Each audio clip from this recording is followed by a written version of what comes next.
ассалому алайкум бинандаҳои гиромӣ, ин барномаи иттилоъоти ахбор аст. мустақиман аз телевизиони Тоҷикистон дар студия бо шумо Савсан Ғайрузода. раванди мубориза бар терроризм ва экстремизм ки дар ҷаҳони муосир аҳолии сайёраро таҳдид менамояд, дар меҳвари сиёсати ҳукумати ҷумҳурии Тоҷикистон устувор мавқеъ гирифтааст. қабули барномаҳо, стратегия, ташкил ва роҳандозии конфронсу дигар чорабиниҳои сатҳи баланд ҷиҳати ҷилавгирӣ аз ин зуҳуроти номатлуб бозгӯи талошҳои ҳамаҷонибаи ҳукумати ҷумҳурии Тоҷикистон дар самти мавриди назар мебошад. гузориши хабарнигорони мо. дар ҷумҳурии Тоҷикистон пояҳои меъёрии ҳуқуқӣ дар самти мубориза бар зидди терроризм густурда тақвият ёфтааст ва дар ин ҷода стратегияву барномаҳои мукаммал амал менамоянд. имрӯз ҷумҳурии Тоҷикистон дар самти мубориза бар зидди ҷиноятҳои экстремистию террористӣ дар сафи пеш қарор дорад. раванди ҷилавгирӣ аз ин зуҳуроти номатлуб ки тамоми сайёраро фаро гирифтааст, дар меҳвари сиёсати ҳукумати ҷумҳурии Тоҷикистон қарор дорад. дар шароити кунунӣ диққати асосӣ равона сохтан ба ҷилавгирии ҷавонон аз пайвастан ба гурӯҳу ҳаракатҳои экстремистию террористӣ муҳим шуморида мешавад. ба ин самт таваҷҷӯҳи роҳбарияти олии мамлакат махсус равона гардидааст ва иқтидору имконоти мавҷуда комил сафарбар мебошад. ҳамкориҳои ҷумҳурии Тоҷикистон бо созмонҳои минтақавию байналмилалӣ дар самти мубориза алайҳи ҷиноятҳои террористию экстремистӣ густурда ба роҳ монда шудааст ва тавре гуфтем ҳукумати мамлакати мо дар муборизаи беамон бар зидди равандҳои номатлуб ва хатару таҳдидҳои замони муосир дар минтақа пешсаф аст. далели ин дар радифи стратегияи глобалии созмони милали муттаҳид оид ба мубориза алайҳи терроризм ва конвенсияҳои зидди террористии он тасдиқ гардидани стратегияи миллии ҷумҳурии Тоҷикистон оид ба муқовимат ба экстремизм ва терроризм мебошад ки ҳамаи паҳлӯҳои равандҳои ифротгароиро ки ба терроризм мебарад дар бар гирифта он солҳои 2016-2020-ро фарогир мебошад. ин санад албатта муборизаро бо ин зуҳуроти номатлуб тақвият мебахшад. стратегияи мазкур вазифаҳои мақомоти давлатиро ҷиҳати аз байн бурдани омилҳои ба экстремизм ва терроризм мусоидаткунанда мушаххас намуда қадами устувор дар самти мавриди назар мебошад. дар ҷумҳурии Тоҷикистон роҷеъ ба масъалаҳои мубрами мубориза бар зидди экстремизм ва терроризм, пайдо намудани роҳу усулҳои нави пешгирии терроризм ва экстремизм пайваста конфронсу ҷаласаҳои сатҳи гуногун баргузор карда мешавад. дар соли 2018 баргузор шудани конфронси байналмилалии сатҳи баланд таҳти унвони муқовимат бо терроризм ва ифротгароии хушоматомез далели возеҳи гуфтаҳои болост. дар конфронси мазкур беш аз 400 иштироккунанда аз 48 кишвари ҷаҳон ва 31 созмони байналмилалию минтақавӣ аз ҷумла созмони милали муттаҳид ва марказҳои илмию тадқиқотӣ иштирок намуда роҳҳои пешгириву мубориза ба ин омилро баррасӣ намуданд. нақши сохторҳои махсус ва қудратии ҷумҳурии Тоҷикистон дар самти пешгирӣ намудани истеҳсол ва қочоқи ғайриқонунии маводи мухаддир ки сарчашмаи маблағгузории терроризм ва экстремизм мебошад назаррас аст. яке аз омилҳои густариш пайдо намудани экстремизм ва терроризм истифодаи васеи технологияи муосири иттилоотӣ хоса сомонаҳои интернетӣ аз ҷониби ташкилотҳои террористӣ мебошад. ба ин гурӯҳҳо нафароне ҳамроҳ мешаванд ки дониши кофӣ надоранд ва аз ояндаи сарнавишт дар ин ҷода комилан бехабаранд. аз ҷониби президенти ҷумҳурии Тоҷикистон муҳтарам Эмомалӣ Раҳмон истифодаи интернет ва даромад аз гардиши ғайриқонунии маводи мухаддир чун омили асосии густариши терроризм ҳисобида шудааст. дар маҷмӯъ ҳукумати ҷумҳурии Тоҷикистон бо мақсади баррасии масъалаҳои марбут ба хатарҳои асосии ҳаёти инсоният, радикализм, экстремизму терроризм ва пайдо намудани роҳҳои нави муборизаи муштарак бар зидди ин зуҳуроти номатлуб тамоми тадбирҳоро равона сохтааст ва дар ин самт ҳамкории ҷумҳурии Тоҷикистон бо кишварҳои олам албатта дар ҳама зинаҳо густурда ба роҳ монда шудааст. идомаи ахбор. имрӯз дар ноҳияи синои шаҳри Душанбе боз як майдончаи варзишӣ сохта ба истифода дода шуд. тадбири муҳим ба хотири солимгардонии ҷомеа ва тарзи ҳаёти солим амалӣ карда шуд. гузориши ҳамкоронам. майдончаи муосири варзишӣ аз ҷониби вазорати мудофиаи ҷумҳурии Тоҷикистон дар як муддати кӯтоҳ сохта мавриди баҳрабардорӣ қарор дода шуд. иншооти мазкур тибқи лоиҳаи омоданамудаи корхонаи лоиҳакаши сарраёсати меъморӣ ва шаҳрсозии шаҳри Душанбе амалӣ гардоништа ҳудуди иншоот масоҳати 2800 метри квадратиро ташкил медиҳад. иншоот аз майдончаи варзишии футболи хурд, баскетбол, волейбол, майдони бозии кӯдакона, истгоҳ барои мошинҳои шаҳрвандон ва роҳраву қабулгузоркунии атрофи он ساخته مورد استفاده سپرده شد. با اطلاع رئیسیت کار با مکتب‌ها و انشاءات ورزشی شهر دوشنبه در سال 2019 طبق نقشه باید 60 میدانچه ورزشی ساخته شود که از این تعداد 23 عددش در حدود ناحیه سینا جایگیر خواهند شد. ساکنان کوچه گیپرزین باشد از این اقدام وزارت مدافعه و شهرداری اظهار خوشنودی می‌نمایند چونکه فرزندان آنها به مکان دلخوشی و ورزشی دسترسی پیدا نمودند. در طول 2 سال اخیر این چهارمین میدانچه ورزشی معاصر فوتبال و والیبال، بسکتبال و میدانچه فراغتی کودکانه است که وزارت مدافعه تاجیکستان بنیاد می‌نماید. همکنون وزارت مذکور در همبستگی با شهرداری رسالت خود را در وضع ساکنان کوچه گیپرزیم اجرا نمودند. در این بعد استقامت کنندگان محله مذکور مسئولیت بلند احساس نموده برای نگاهبینی انشاءات مذکور و توزیع و آزاده نمودن آن پیوسته کوشش به خرج دهند. موضوع دیگر، کرمکپروری و استحصال پیله اساس رشد صنعت سبک، استحصال متاح‌های ابریشمی و افزون نمودن صادرات میباشد. در شهر و ناحیه‌های ولایت سوخت سپاریدن پیله به مرکزهای قبول آغاز شده. موافق دورنما در ولایت بیش از 700 تن پیله استحصال کرده می شود. گزارش روزعلی رحمان و الیاس بابوجان. در ولایت سوخت نخستین شده با سپاریدن پیله کرمکپروران شهر کنیبادام و ناحیه‌های اشت و سپیتامین آغاز نمودند. موافق به عنعنه تیار شدن نخستین حاصل کشاورزان که نشانه از فراوانی و برکتی کار است، در این شهر و ناحیه‌ها چاره‌بینی‌های قبولی پیله برگزار گردیدند. در روز اول در شهر کنیبادام 50 نفر و در ناحیه سپیتامین نیز 50 نفر کرمکپروران پیله سپاریدند. در چاره‌بینی‌ها کرمکپروری از ساحه‌های مهم کشاورزی و استحصال اشیاء خام صنعتی ارزیابی گردیده با کرمکپروران پیشقدم متخصصان ساحه توفیق‌های مقامات اجرایی حکومت دولتی محلی تقدیم کرده شدند. در کارخانه‌های فرعی پیله برای قبول اشیاء خام ابریشمی شرایط‌ها مهیا و مبلغ استحصال پیله پرداخت می‌گردد. امسال در ولایت با مساعدت مقامات اجرایی حکومت دولتی ولایت سوخت تخم کرمک نوی دولت ویتنام در یختان‌های کارخانه مشترک تاجیکستان و ویتنام ویتسیلک نگهداری و موافق شرطنامه طرفین در 12 شهر و ناحیه ولایت کرمک پرورش و پیله استحصال می‌شود. در شهر کنیبادام بیش از نصف حاصل پیله جمع‌آوری گردیده تا این دوره حاصلناکی از هر قطعه 40-45 کیلوگرمی را تشکیل داده است. بنا به سنجش آزمایشگاهی صفت پیله امسال بلند است. این در برابر اجرای طلبات اگرتکنیک ذخیره خوراک و صفت تخمی کرمک مربوط است. پیله حاصل همین سال حجم هم کلانتر و نسبت سال گذشته هم صفرناکیش بلندتر میشه. تجربه پیشقدمی کرمکپروری فعال و پیشقدم را در شهر کنیبادام این نسل نو دوام داده است. در ناحیه سپیتامین مطابق دورنما از 2200 قطعه 84 تن پیله استحصال خواهد شد. کرمکپروران الهیده از یک قطعه بیش از 50 کیلوگرمی پیله سپاریدند. در ناحیه تجربه کرمکپروران صاحب تجربه ادامه می‌یابد. 1975 خواجگی‌های دهقانی انفرادی و شخصان الهیده کرمک پرورش و پیله استحصال نموده در 9 اساسیاسی کشاورزی متخصصان ساحه سهم گذاشتند. موافق دورنما در ولایت سوخت در موسم امسال 700 تن پیله استحصال کرده می‌شود. این زمینه پورا با کار انداختن کارخانه مشترک ویتسیلک، تامین کارخانه اطلس خوجان، مرکزهای تعلیمی استحصالی اطلس و ادرس با اشیاء خام استحصالی خودی و افزون نمودن صادرات ابریشمی وطنی میباشد. در ناحیه نورآباد با مقصد بنیاد باغ‌های نو و برقرارسازی باغ‌های از حاصل مانده تدبیرهای ضروری راه اندازی می‌گردد. از جمله طبق برنامه رشد ساحه باغداری تا سال 2021 بیش از 80 گکتار باغ‌های نو بنیاد می‌شوند. گزارش دیگری محمود از ناحیه نورآباد.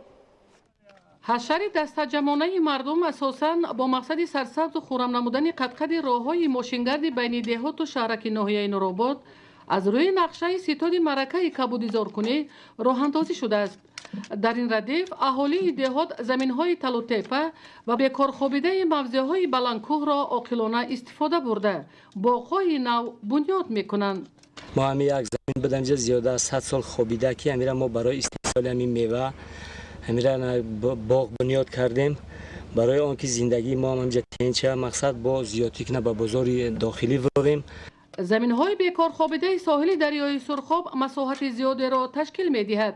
این است که تمام سالهای آخر بیشتر دهقانان صاحب تجربه از حساب نوهای نوی نهالان سیبوناک، زردآلو و چهارمغز باغ‌های نو بنیاد کردند. باغ‌های نو در روند رشد ساحه باغداری اساساً از روی توسعه عالمان ساحه کشاورزی بنیاد می‌شوند تا در شرایط اقلیمی کوهستان دهقانان استحصال میوه‌های خوش‌صفت را دوره به دوره زیاد نمایند. از روی معلومات ستون ناحیوی مقامات اجرایی حاکمیت دولتی ناحیه نورآباد اوید به معرکه کبودیزارکنی دوام سالهای آخر در حدود زمینهای جماعت دهاتی خمدان از روی برنامه‌های پیش‌بینی شده قریب 4 گکتار باغ‌های اینتنسیوی بنیاد شده. علاقه درختان این باغ‌ها حاصل داده ایستادند. باغداری در شرایط کوهستان منبع اساسی درآمد مردمی کوهستان به شمار رفته. در پرتو هدایت‌های پیشوای ملت پرزیدنت جمهوری تاجیکستان محترم امامعلی رحمان بابت افزایش میدان باغ و استحصال میوه‌های خوشصفت کشاورزان جد و جهد دارند تا جشن 30 سالگی استقلالیت دولتی جمهوری تاجیکستان در میدان 80 گکتار باغ‌های زمانوی بنیاد کنند. ایدیگولی محمود دادرجانی میرزازاده برای برنامه اخبار از ناحیه نورآباد. میگذاریم به خبرها از خارج مملکت. در نتیجه فرآمدن ترما در جمهوری اولتوی فدراسیای روسیه 7 سیاح به هلاکت رسید. یک قطار کشورهای اروپا در احاطه برف و سرما قرار دارند. شرح این و دیگر خبرها در تهیه همکارانمان. یک قطار کشورهای اروپا در احاطه بارش برف قرار گرفتند. در فرانسه هوا یکباره سرد شده طوفان به عمل آمد. سرعت شمال در مرکز طوفان 140 کیلومتر در یک ساعت را تشکیل داد. خوجکیداران برای تلف نیافتن حاصل باغ‌های انگور تجهیزات گرمایدهی مخصوص را استفاده می‌کنند. در ایتالیا و رومانیا طوفان و بارش برف به قید گرفته شد. بر اثر آفت طبیعی 2 سیاح هلاک شده، چند کس دیگر جراحت برداشت. چنین حالت در آلمان و شویتزاریا نیز به نظر می‌رسد. کارمندان خدمات داخلدار برای تازه کردن راه‌ها از برف فعالیت دارند. در شتات لولی سودان جنوبی سوختاری بیش از 1000 به عمل آمد. در نتیجه 31 نفر به هلاکت رسیده، 68 کس دیگر با جراحت گوناگون به بیمارخانه انتقال داده شدند. احتمال شماره هلاک شدگان افزایش یابد، زیرا طبیبان وضع سلامتی چند تن از زخمیان را وزنین ارزیابی میکنند. از روی معلومات رسیده علنگای آتش 5 دهه را فرا گرفته 138 بینای استقامتی را خراب کرده است. در نتیجه نفران زیاد به سر پناه ماندند. همچنین از سوختار جنگل بیش از 10,000 سر حیوان خانگی تلف یافته است. در یک مؤسسه تعلیمی نزدیکی شهر دنور شتات کلرادو شتات‌های متحده آمریکا تیرپرانی به عمل آمد. در پی حادثه یک نورست به هلاکت رسیده 8 کس دیگر زخمی گردید. 2 سلاح به دست در نزد مؤسسه تعلیمی جانبی مکتب بچگان آتش گشوده بعدا از محل حادثه فرار کردند. کارمندان ساختارهای قدرتی در رفت عملیات جستجویی هر دو جنایتکار را بازداشت نمودند. معین کرده شده است که هر دو سلاح به دست خوانندگان مکتب میباشند. در штати Виктория, Австралия бӯрони реги ба амал омада. Он ба ҳаракати нақлиёт дар роҳҳо халал ворид намуд. Вобаста ба ин ҳукуматдорони Австралия ба сокинон тавсия доданд ки аз иқобҳои махсус истифода баранд. Бӯрон хатҳои интиқоли нерӯи барқро корношоям карда, сокинони чанд минтақа аз истифодаи барқ маҳрум монданд.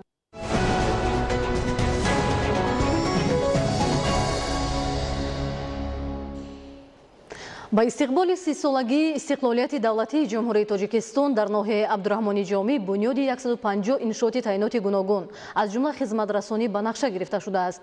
در آبادانی شهرک عبدالرحمانی جامی و دیگر دهات ناحیه صاحبکاران سهم نظر است می‌گذارند. در شهر باختر نیز راه‌ها پرره نوسازی کرده می‌شوند. گزارش همکارانمان. طوری از بخش ساختمان و معماری ناحیه عبدالرحمن جامی اطلاع دادند روند تدبیرهای آبادانی به استقبال صحنه‌های بزرگ و تاریخی از پیشتر دیده وسعت می‌یابد. ساخته به استفاده دادن 150 عدد انشاءات دارای تعیینات گوناگون به نقشه گرفته شده است. تنها در شهرک عبدالرحمن جامی بیشتر از 20 عدد انشاءات زمانوی به نقشه گرفتند. با ساخته استفاده دادن انشاءات‌های مذکور زیاده از 250 نفر صاحب جای کاری میشوند. ما بیشتر کوشش میکنیم که بنگاه‌های طبی، سرتراشخانه، آشخانه، مرکز خدمت رسانی معیشی، سینخانه‌های علاوگی بنیاد کنیم. در آبادانی مرکز ناحیه عبدالرحمن جامی و دیگر دهات آن اساساً صاحبکاران وطنی سهم نظر است می‌گذارند. طبق نقشه گنرالی به استقبال 30 سالگی استقلالیت دولتی جمهوری تاجیکستان در ناحیه عبدالرحمن جامی بیشتر مرکزهای خدمت رسانی معیشی، صنفخانه‌های علاوگی و بنگاه‌های طبی ساخته مورد استفاده قرار می‌گیرند. ما مقصد گذاشتیم که یک مرکز خدمت رسانی از جمله سرتراشخانه، داروخانه و مغازه خوراکوری تشکیل کنیم. дар ин марказ мо ният дорем аз 5 то 8 нафар соҳиби ҷойи кори доимӣ шаванд. дар шаҳри бохтар низ ба пешвози 30-солагии истиқлолияти давлатии ҷумҳурии тоҷикистон раванди тадбирҳои созандагӣ вусъат меёбад. кормандони муассисаи идораи роҳҳо ба нақша гирифтанд ки роҳҳои маҳаллаҳои шаҳри бохтарро пурра аз навсозӣ намоянд. оид ба пешвозии 30-солагии истиқлолияти ҷумҳурии тоҷикистон ба нақша гирифта шудааст. ин 38.1 километр роҳҳоро дар бар мегирад. аз ҷумла дар соли 2018 1.1 километрро асфалтпӯш карда шуда.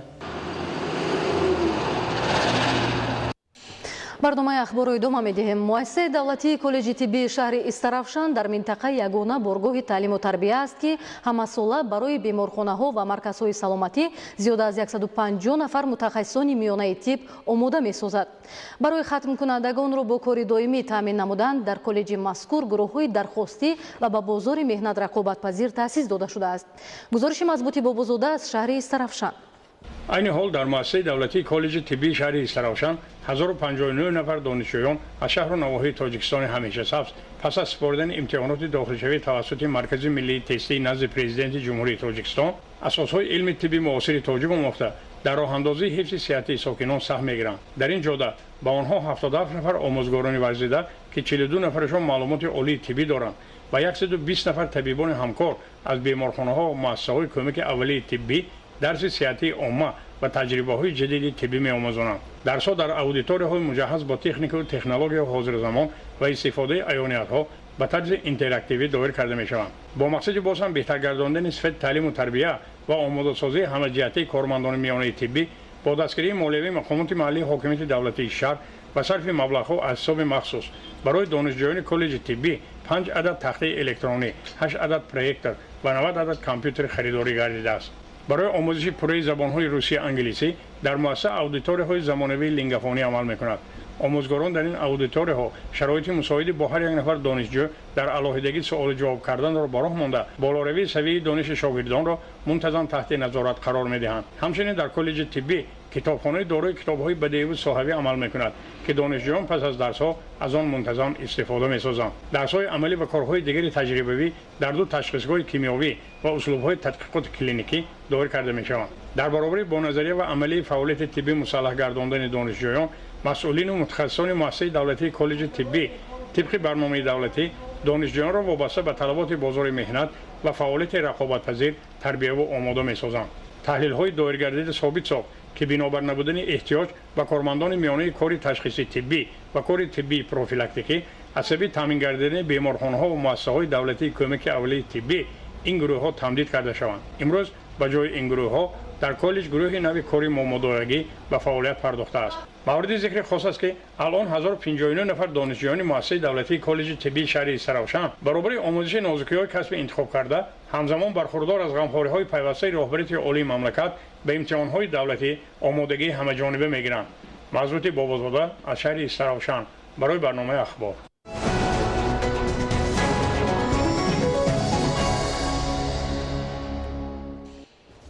бинандаҳои азизу гиромӣ, ин буд барномаи иттилоотии ахбор. хайр, саломату сарбаланд бошед.